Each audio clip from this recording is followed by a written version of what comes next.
بسم اللہ الرحمن الرحیم۔ السلام علیکم۔ آج میں بات کروں گی خاموش رہنے کے 4 بڑے نقصانات کی جو آپ کی زندگی کو مکمل طور پر برباد کر دیتے ہیں۔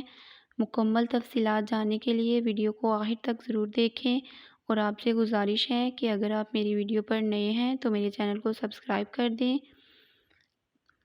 لیکن اس سے پہلے میں خاموش رہنے کے چند فوائد بھی بیان کرنا چاہوں گی تاکہ آپ خود کو بہتر طور پر سمجھ سکیں۔ خاموش رہنے کے 4 بڑے فائدے ہیں۔ پہلا فائدہ یہ ہے کہ خاموشی آپ کو اپنے رب سے جوڑتی ہے۔ خاموشی کا دوسرا فائدہ یہ ہے کہ خاموشی آپ کے ذہنی تناؤ کو کم کر کے آپ کو باشعور انسان بننے میں مدد کرتی ہے۔ خاموشی کا تیسرا فائدہ یہ ہے کہ خاموشی آپ کو ایک کامیاب انسان بننے میں مدد کرتی ہے۔ خاموشی کا چوتھا فائدہ یہ ہے کہ خاموشی آپ کو اپنے مقصد پر توجہ مرکوز کرنے میں مدد دیتی ہے۔ خاموش رہنے کے فوائد کے ساتھ ساتھ خاموش رہنے کے نقصانات بھی ہیں۔ خاموش رہنے کے نقصانات یہ ہیں کہ لوگ آپ سے دوستی نہیں کریں گے، کیونکہ ان کے لیے آپ کو سمجھنا اور جاننا مشکل ہوگا، کیونکہ جب آپ کسی سے بات ہی نہیں کریں گے تو وہ آپ کو سمجھ نہیں سکیں گے اور نہ ہی آپ کو وہ جان سکیں گے۔ دوسرا نقصان خاموش رہنے کا یہ ہے کہ لوگ آپ کو اپنے مطلب کے لیے استعمال کریں گے، کیونکہ خاموش انسان عام طور پر ایک اچھا انسان ہوتا ہے، اور ایک اچھے انسان کا اس دنیا میں غلط فائدہ اٹھایا جاتا ہے۔ خاموش رہنے کا تیسرا نقصان یہ ہے کہ لوگ آپ پر رعب اور دبدبہ چلائیں گے، کیونکہ وہ جانتے ہیں کہ آپ انہیں کچھ نہیں کہیں گے اور نہ ہی آپ ان سے لڑیں گے۔ خاموش رہنے کا چوتھا نقصان یہ ہے کہ لوگ آپ کو ایک متکبر شخص سمجھیں گے۔ لوگ سمجھیں گے کہ آپ میں اکڑاؤ اور غرور بہت زیادہ ہے، اس لیے آپ کسی کو بلانا پسند نہیں کرتے۔ خاموش رہنے کا پانچواں نقصان یہ ہے کہ لوگ سوچیں گے کہ آپ ایک شرمیلے انسان ہیں۔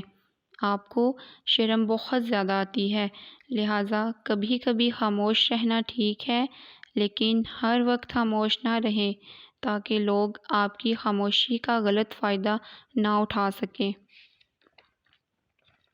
مزید یہ کہ جب آپ کی اقدار پر حملہ کیا جائے تو خاموش نہ رہیں، کیونکہ لوگ آپ کو کمزور اور بزدل انسان سمجھیں گے۔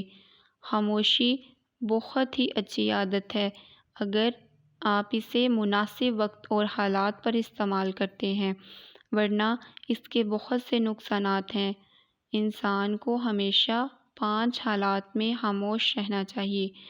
پہلی حالت یہ ہے کہ جب آپ محسوس کریں کہ آپ کے الفاظ سے کوئی آپ کے جذبات کو نہیں سمجھ سکتا تو آپ کو چاہیے کہ آپ خاموش رہیں۔ دوسری حالت یہ ہے کہ جب آپ نہیں جانتے کہ کیا کہنا ہے، اگر آپ کو اپنے خیالات اور بعض پہلوؤں کے بارے میں علم پر شک ہے تو آپ کو چاہیے کہ آپ اس وقت خاموش رہیں۔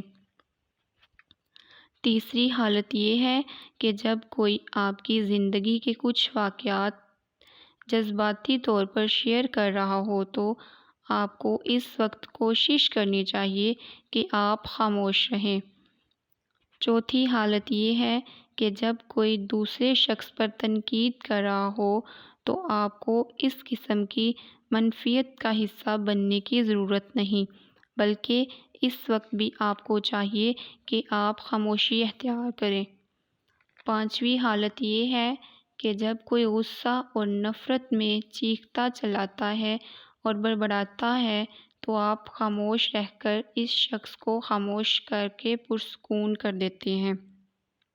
اس کا مطلب یہ ہے کہ وہ شخص جو بہت زیادہ غصے میں ہوتا ہے، جب آپ خاموش رہتے ہیں، آگے سے اس کی باتوں کا جواب نہیں دیتے تو وہ خود ہی شرمندہ ہو جاتا ہے اور اسے اپنی غلطی کا احساس ہو جاتا ہے کہ میں غلط کر رہا ہوں، اور اگلا انسان خاموش ہے، وہ بالکل کچھ بھی نہیں بول رہا۔